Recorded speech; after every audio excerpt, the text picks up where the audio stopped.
and that we're done. That's unlikely. But even if that is not the case, we have a good situation. Even if we're not close enough, we can now ask, was that guess G too big or too small? Well, if G squared is bigger than X, then we know that it's too big.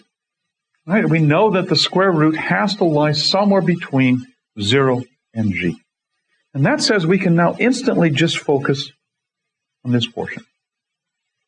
Okay?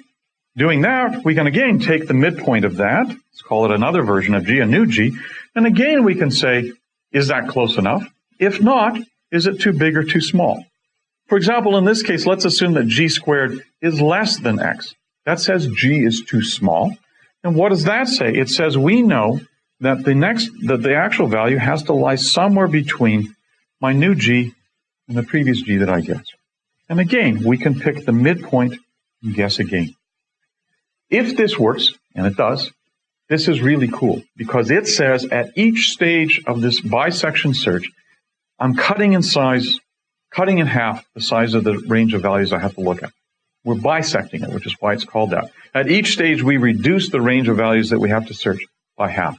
And that is going to be really powerful. Rather than just at each stage throwing away a little bit, we're cutting down the problem a big portion each time through. So, can we capture that idea? The answer is sure, and it's not that hard.